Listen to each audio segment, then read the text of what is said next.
snap.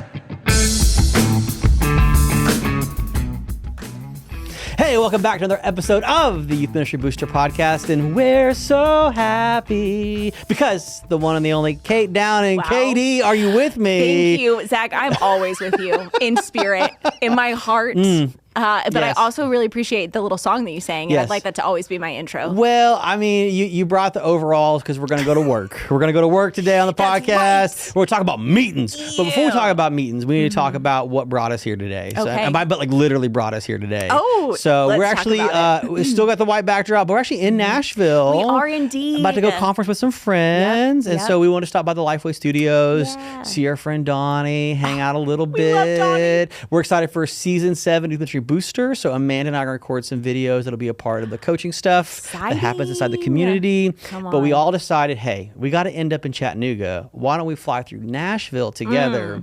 But then I learned we flew on different planes. We arrived did. about the same time. We did. And I'm glad that we did. Yeah. Because I learned that you don't follow the FAA guidelines of turning airplane mode I forgot. on your phone. Danger alert. Danger, Will Robinson, Kate Downing. Please tell me why you don't and what you think won't happen by abiding by these very strict and important safety procedures. Here's the thing, Zach, and I think you can tell this because I'm wearing overalls.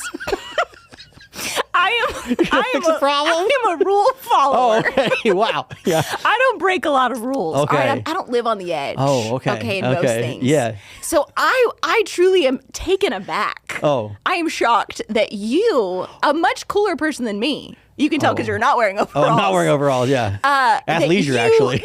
that you do, in fact, turn airplane mode on. I don't know the last time I've talked to somebody who does turn airplane mode on. It's a big deal. It's relaxed wardrobe, attention to detail. When they stand up and recite the code Yeah. of how to buckle your belts. Are you at how to- attention? Yeah, yeah. Hand You over pay heart? you pay attention. Like when they say the safety pledge at the front of the plane, it is important that all eyes are on them. Yes, I will absolutely. tell you, I do watch them because I just feel like these people, it's like in youth ministry when you Yeah. get on a stage Yeah. and no one is paying attention Oh, to you. you feel for them. Yeah, and you're I'm like, oh, I will be the most invested audience member. Overcommit. Yeah. I am in this with you. Now, do I put it on airplane mode? No. So you just But I let do your watch phone them. emit signal amidst both takeoff and landing, potentially interfering the pilot's radio signals that could jeopardize the whole flight? I feel as though I am not powerful enough. It's not about what you can do, it's about what you didn't do.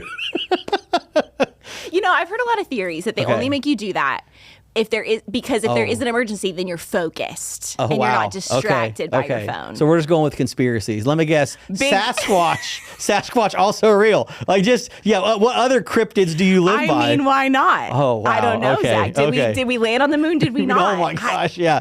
Good questions. The water that I haven't touched isn't wet. Yeah, right, of course. Ooh, Yeah. see, and yeah. that's why I have to have my phone not on airplane to mode. debunk to be able this. to be debunking these If myths. someone's sitting next to me saying craziness, I've got to make sure that my phone has internet connectivity. For on the one the kind research. of part of the flight that Right. you're like randomly in the middle, you just Oh, start yeah. getting text. Well, you don't know this. I don't know this. No, it's like a little gift. No, listen. I invite everybody. Even if you have the free Wi-Fi because you're a Southwest A-list member. There's something about having your phone off. Just that little gift of your phone off during a flight, where all you get to enjoy is what you've already downloaded Yep, because yep. you were a planner. I do that. The photos I that do you've that. taken because you're nostalgic. you just start scrolling through I look at photos of my boys just growing up. Every flight is just this little nostalgia walk That's of like, so true. they've gotten so big. And then it's whatever Spotify you happen to download, which is always the Yep. most random songs because you Oh. downloaded playlists, which are not Yeah. entire albums. Yeah. Yeah. Well, most of my downloads are Dateline episodes. Wow. So How far back do they if go? you want to know what I'm listening, if you Okay. ever see me on a plane, Okay. you better believe my phone's not in airplane mode and I am listening to a Dateline podcast. Jeez. Okay. We're learning about each other, and I love it so much. One of the things that we wanted to bring you back to talk about, one, we shared this summer, we're excited about the book. Yeah, But thank this you. fall season, for a lot of folks, is the return to rhythm. Yeah. Good or bad, fight or flight. we are back in rhythm. And one of the things that comes with rhythm is meetings. And so one of the things that I know about you is in your new role, you have gone from being a part of many meetings to now running many meetings. And I just want to get a little wisdom from you, Katie, on maybe like what you've learned, what you've implemented. Because one of the things that I know is that there's nothing worse than being in a meeting where you felt like we did not need this meeting. Oh, yeah. And you are responsible for many other youth ministry friends' time. Yeah. And I got to believe that the army of a dozen or so folks, that if you were to waste their time, they would rise up against you. They and so would. I want to hear how you like quell the insurgents. Yeah. I think they would burn my house down. They would just not show up. Yeah. That's also or they would true. get their phones out and they would start looking. Not on airplane mode, That's let what me we should tell do. you. Okay, rule number 1, next meeting you have, initiate airplane mode. Okay, that's what actually get passionate about. Airplane meeting. Yeah. I do make everybody close their laptops. Oh, okay. Like we're invested, we're involved. Okay. No, let's talk. Okay, so you're having a meeting. Y'all meet how often with whole teams, smaller teams? Like we've all got different. We've got some of the meetings we go to, some of the meetings we plan. What are some of the routines or rhythms of meetings that you would encourage others to consider? Yeah. So our kind of church structure is we meet as a central is what we call it, but basically all of our student pastors from every campus gather together once a week. Once a week. Okay. So Tuesday mornings, catch me 9:15. Okay. We're meeting together. Like locked in. It's like don't make other plans. This is when we're doing this. Yep. You build other things around that because that time's a little bit sacred. Yeah, it is. Now, obviously, we're flexible based on our church and other things that need to happen. So we got an internship interview happening next week. So we're not going to meet for our student meeting because that takes priority. But don't plan a coffee meeting with a friend or a volunteer during that time because it's important. Yep, absolutely. So 9:15 Tuesday mornings, we're meeting together. So that's every student pastor from all of our campuses.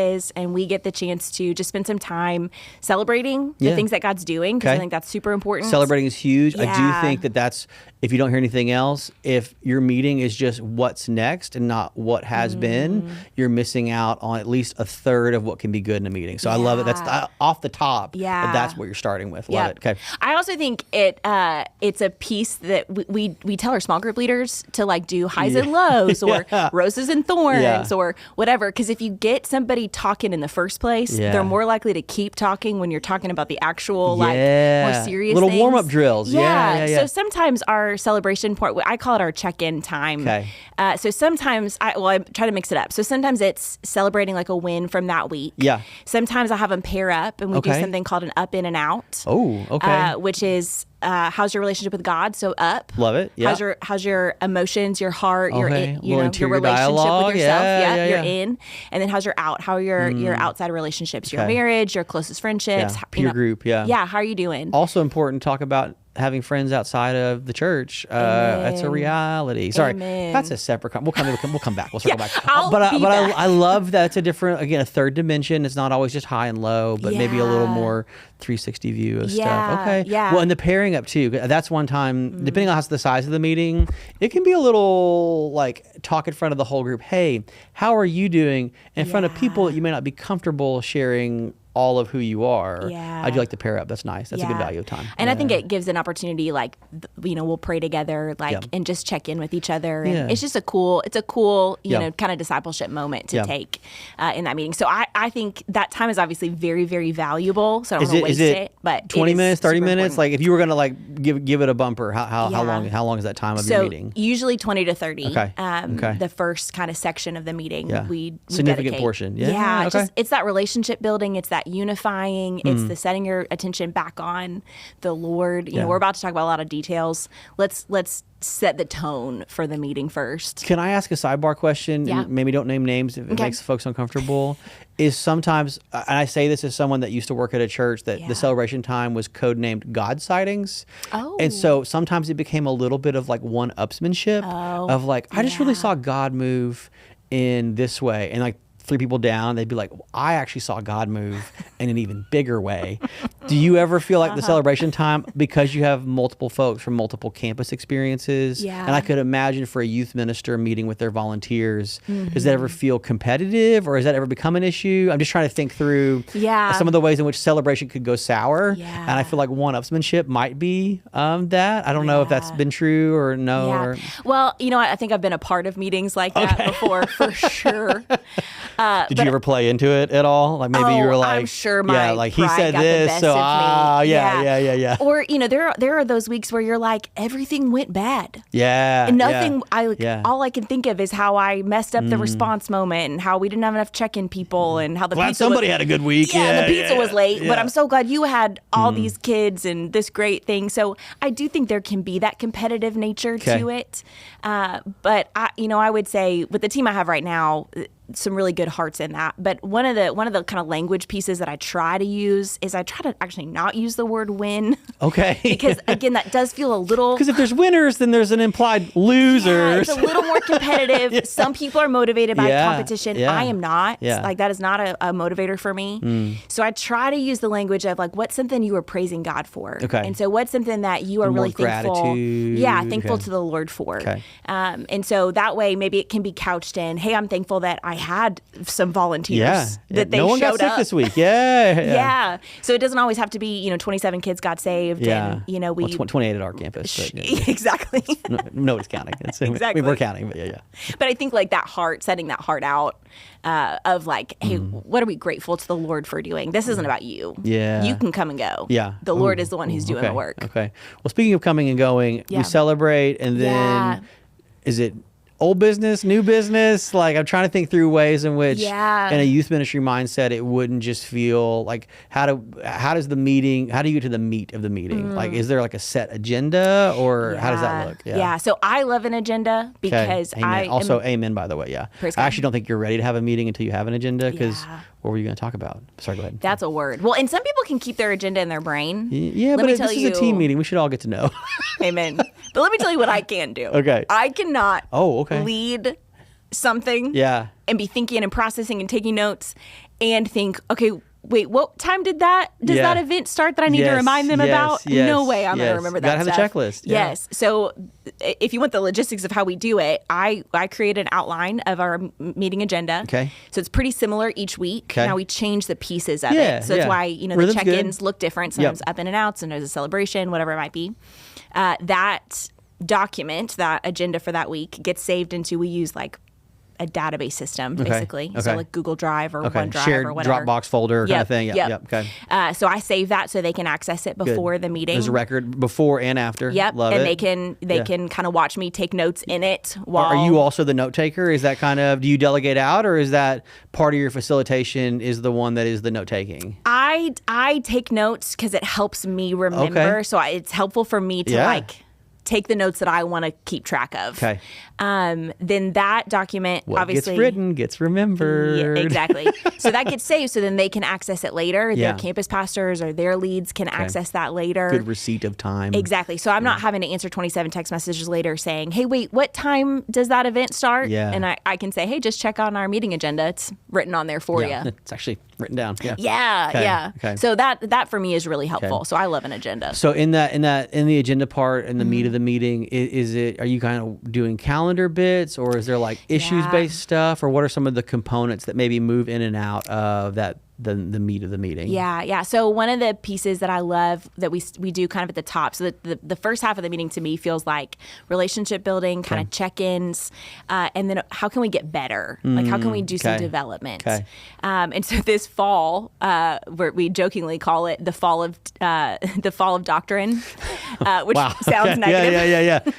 Yeah. But basically, we're taking the fall to talk through some like specific aspects of doctrine. Hey, what do we believe and why do we believe it? We teach it to our students. Yeah. But are we confident? Okay. And do we understand little the workshop, deeper things? sharpening. Yeah. Okay. So we're going through soteriology right now. Yeah. We're talking about the doctrine of salvation. Yeah. We're talking about what faith and justification, all these things that we teach, but maybe we haven't taken time to really dive into instead of just putting it in details. the envelope and assuming and hoping. Yeah. And it's been a lot of folks do. A lot of folks are like, "Hey guys, we're gonna talk about what it means to be saved this week," and everybody just nods, and you're like, okay. wait, let's open it up and see what's inside. Yeah. So we take about 30 minutes and we walk through like a couple different pieces of whatever, theology we're looking at that day, whatever piece of doctrine, and we discuss it. And I'll try to throw questions out of like, but you have a student who doesn't believe that, or you have a kid that doesn't understand that. How do you explain this to them? And just let them give each other wisdom across the board. Hey, how do you explain little sin? role play, Fenneman technique? And that's really fun and been such a gift to us. Now sometimes we'll bring in like another staff member. So we had our executive pastor come in a couple of months ago and talk with us about like grief counseling. Like how do I get the call in the middle of the night? How do I go make a hospital visit? How do I sit with a family? What does that look like?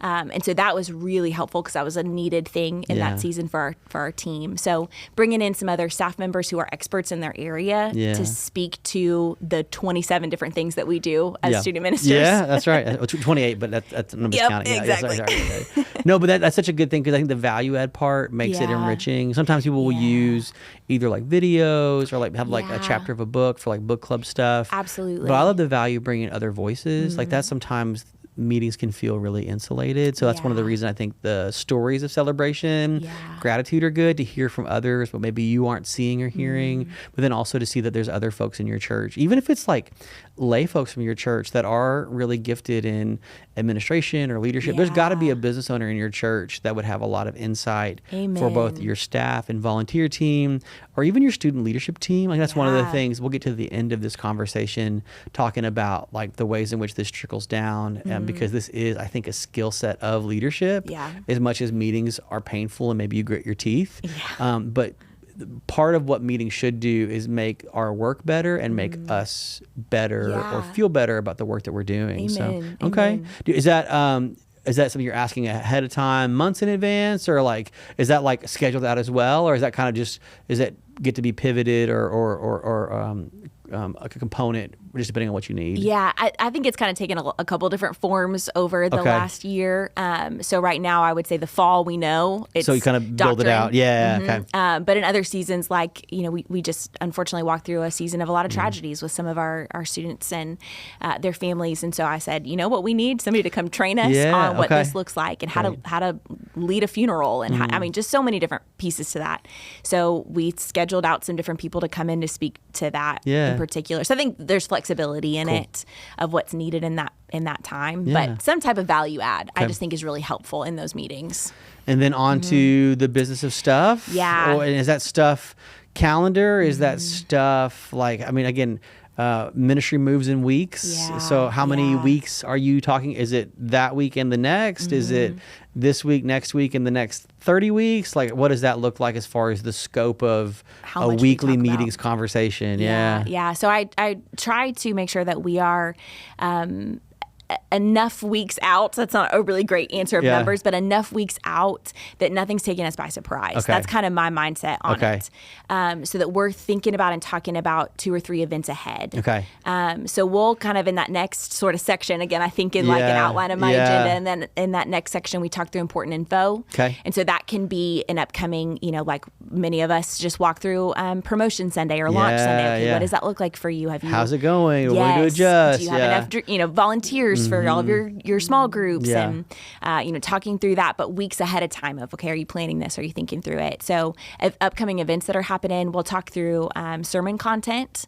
So, hey, what are we talking about the next day? So on Wednesday, but then what are we talking about the next week? So that there is a refresher the day before, and then also like thinking ahead toward what are we talking about in terms of sermon content? What illustrations are you using? What ideas do you have? A really great way to kind of get some group think in what can often be siloed. That's good. So that's a piece of that too. I love that because that is bringing in some of the other work that we have to the work that we have in the meeting. And I think sometimes that's where I think the meeting can feel a little bit stifled or stagnant, is that we're just talking about things that we were going to do. And that's always what makes me anxious, is that a lot of times meetings are like, okay, we have all this stuff to do. To-do lists. And I'm like, well, then let's stop meeting and go like end it, and let's go work. But if you can bring some of the work into that, if there is. Now, that's a danger, though, and because sometimes some people that the work is just the responsibility of 2 or 3 will make it the meeting that 13 people are in. And so how do you handle some, I know because you guys organize larger events and kind of sub teams across your team. At what point do you like kind of like, hey, let's spin that off into something else. So that way what these two folks need to get done doesn't occupy the time of 8 other people. Everybody. Yeah. I don't know if you've been in those. I will never yeah. forget being in a church meeting where they were discussing how they were going to structure the parking lot for the next event because they wanted to have the most cars possible. And I was like, I don't even know if I'm involved with this event.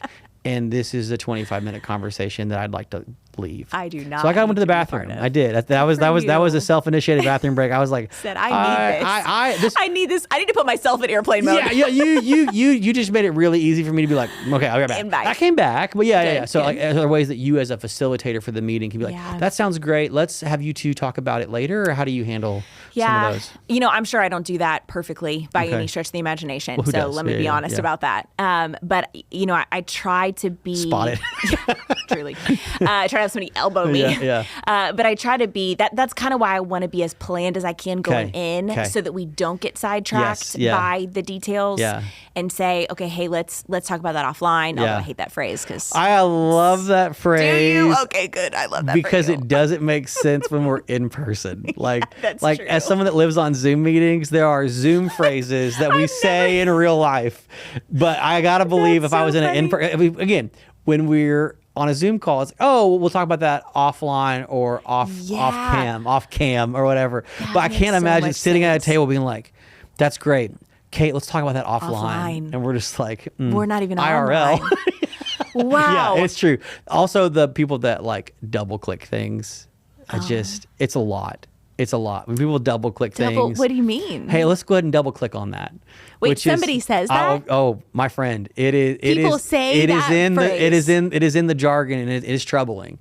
People will double click an idea as if it was on some imaginary screen in front of all of us. Wow. Again, it comes from a Zoom era where people will be like, hey, scroll down to that, click on that. But I've heard pastors preach in a way that I feel like they've used phrases like, let's double click on this big idea. It's like the new unpack. It's like, let's unpack this idea, even though that idea was not ziplocked at all. Yeah. Oh my gosh, there's so many phrases I don't understand. But I do know the origin of words. I do know 6, 7, and 41. So perfect. I know the teenage lingo. Oh well, you got it. You're good. You're good. Thank you. So good. Well, I would say that one of the pieces to like keeping it on track is that before big events. So you've come and even sat in some of our meetings. I have. Before. Yeah. That's again part of the reason you're here is I've watched this play out. Yeah. And appreciated the process and also wanted for you to share with folks. Yeah. So we'll schedule in some particular meetings where it is valuable for people to get into the details of their area. Okay. And we'll call them crosstalk meetings. Okay. Because what, Allie is talking about when it comes to check-in affects what Darren is talking about when it comes to opening doors for the worship service. Yes, yeah. So they need to know. And it matters. It does matter. Yeah. Across the board, who's doing what, when, and where. But trying to like schedule those in, I think, is a big piece of that. So we don't get caught in our normal weekly meetings. Yeah. Well, because someone who maybe is behind or is just really determined may overshadow what everybody else is feeling, and that can help. It could squelch some voices. So okay. So we get to the business of the business. Yeah. How do you know when to cut it off? Is it again the agenda set a time? Like is it like the clock runs out and we're like we got to move on? Yeah. Or how do we get out of a meeting? How do we get out? Yeah. Amen. So we do. Oh, the lights are turning off. I guess we've seems done like enough. It's time to go. So we have a set end time. For this meeting, and everybody's aware of that. Okay. Now, granted, are there some times where we go a few minutes over? Sure. It does happen. But target time. But absolutely, and within like 5 minutes. Like the goal is that we're not. It's going not start at longer than 9:15 and we go until we're done. Yes. Oh yeah. No, that would be death to us. Served all. at a church that sometimes the meetings ran over into lunch and after. Oh man. No, I just think part of my job is to steward their time, like you're saying, and so I want to do that well, honor that commitment, because a lot of them are then trying to go to lunches at schools, or they're trying to go get a lunch with a volunteer. Yeah. So we have a hard stop time. Okay. One of my favorite things to do though is my goal is that we actually end the meeting 15 minutes or so before our end time. Love that. And then we do something I like to call 15 minutes of fun. Okay. And so sometimes it ends up being 8 minutes because we go long. Yeah. But the goal is at the end of the meeting, is fun. Yeah. As opposed to most meetings where you just feel kind of beaten down Yeah. and you're like, I just have a well, to-do list. there was it. Yep, Yeah. So I'll try to plan a game that we play together. Okay. And it can be like the goal for it being, hey, this is an idea for a game you could play on a Wednesday night with your students. Okay. Or something fun. Or in a small group or something. Makes it be silly. You know, we're hula hooping, we're,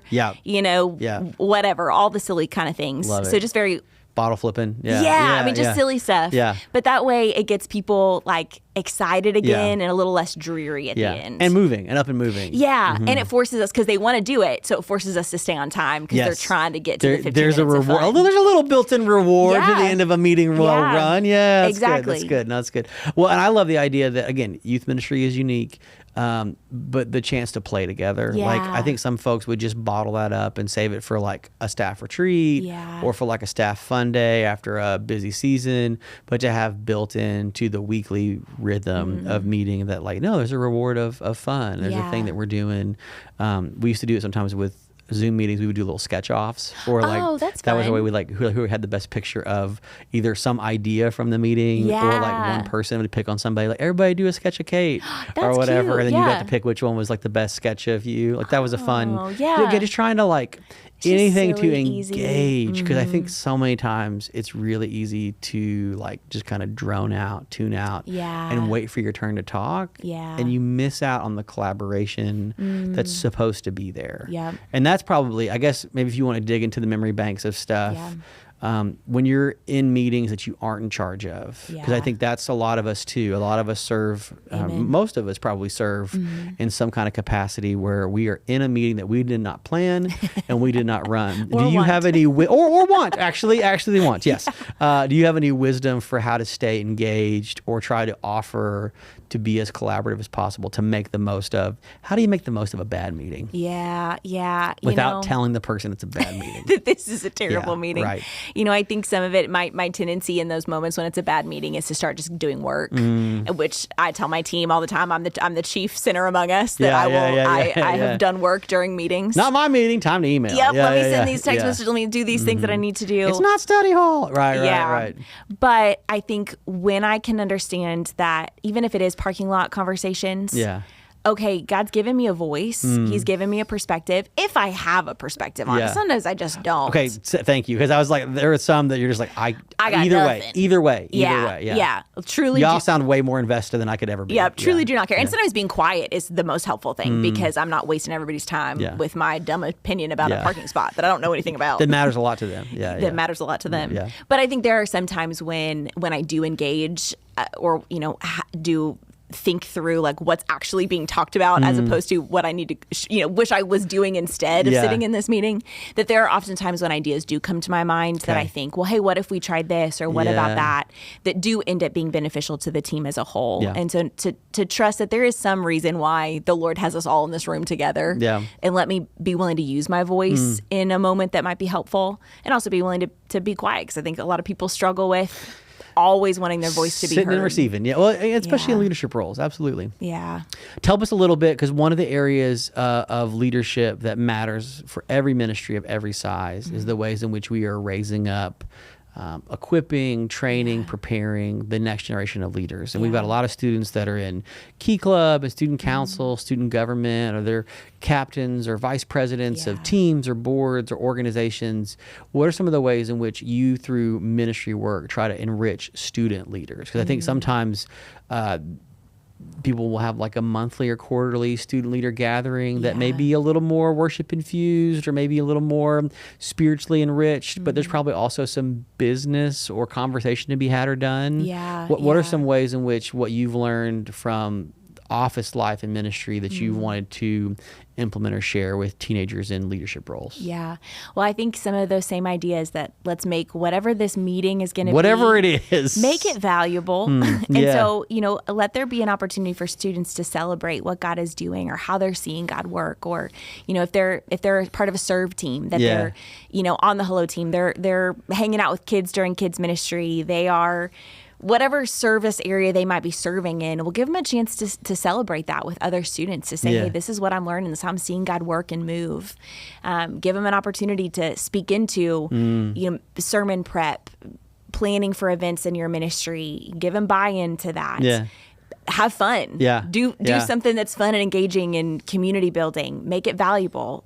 Hey, how can you grow in your understanding of what a Christ-like leader is? How can we grow? I mean, talk about doctrine with them. Why not? It doesn't always have to just be how to be a leader. Yeah. It can be, let's talk about the or deeper. voting on the T-shirt for the next event. Yeah. Let's both good, but maybe even better is to have some of those, value-added, enriching conversations. Yeah, where you have the chance to really kind of take that as a discipleship opportunity. So I think there's a lot of different ways that those meetings or that those gatherings can look, but I think make them valuable. They oftentimes end up being, and I'm chief among us of the sinners of this, they're like the last thing, and you're like, oh, wait, that was on the schedule for today? Yeah. I forgot. Yeah. Okay, I guess I'm... Let's talk about what we talked about Sunday morning, but longer. Yeah. Oh, let me order pizza real quick, and we'll play 9 Square for most of it, and then we'll chat about something. It'll be a leader hang. Yeah. And that's fine. There's some value there too, but being strategic and thinking through how am I utilizing their time well so that they feel like this is a valuable thing for me to be a part of, and I'm actually discipling them through this. So that, I mean, again, that's my perspective. That's the way my brain works is how can I have them celebrate something? How can I have them get excited about what God's doing? How can we talk about important things, value added things? And then how can we involve them in the ministry? Love it. Well, friend, always good to have you with us. It's always such a joy. exciting to hear from you. Thanks, Zach. What are something that your team's working on in ministry stuff right now that you maybe it's not finished, it's still a little bit of wet paint you're thinking about? Like, what's something that you guys are excited about? Obviously, the fall of doctrine. I mean, when doctrine falls, worship follows. I don't know. Well, what are the things that are kind of new and exciting for y'all? Yeah. So one of the things that we're kind of focused on, or I would say I'm really focused on, some of our team are getting to speak into, is our onboarding and training of volunteers. Okay. Streamlining, organizing that, coming up with some creative ways to be able to resource them. Yeah. Again, more creatively than a training, a boring training meeting that nobody wants to be a part of. So that's a piece of it. And then we're headed into our conference weekend, which we call TUL weekend. Yeah. And, though camp just pretty much ended, we're in camp planning. Camp is a year-round occurrence. September and October, we've got some big planning meetings for those things. So we're working toward. What are some of the things so TUL is kind of your multi-campus, citywide conference. There's some things that even in the last year or two, I know for a lot of folks, in-town events post-COVID have taken different shapes and things. Is there anything from last year to this year or the last couple years that's shifted for you, and just thinking about how an in-town intentional weekend event has become more important in some ways than others, or stressing certain things? Yeah, I think that this event has always been more of a discipleship event for us. And comfortable in that. Yes, but what's been so cool is because it is in town. It's always funny to me that camp where you go away and it's a lot more money and you got to get on a bus. It's like a financial investment. Yes, that's your evangelistic piece. And it is, because kids do want to go to camp. Yeah. Kids love camp. Yeah, but I think figuring out a way to think about, and I think this is true for a lot of churches, that D Now weekend or Disciple Now weekend can be very discipleship focused, but that it is such an easy evangelistic opportunity for students as well. Yeah. So if you're not having to make them pack a bag and pay a lot of dollars and get on a bus to go somewhere, what an easy ask to say, hey, football team, come with me. Hey, Glee Club, hop in my mom's minivan, and we're going. So I think we're working on always holding that balance, that evangelism and discipleship are two sides of the same coin. But looking at making that event meet the needs of our students who want to grow deeper and also meet the needs of those who don't know Christ yet. Love it. Well, we'll check in a few months. Yeah. Thank you all so much. Another episode of the Youth Ministry Booster podcast. Join us for season 7, where you get to hear from Kate and a bunch of other greats as we talk about what it means to fly, fair, and fast in youth ministry. All right. We'll see you back next week.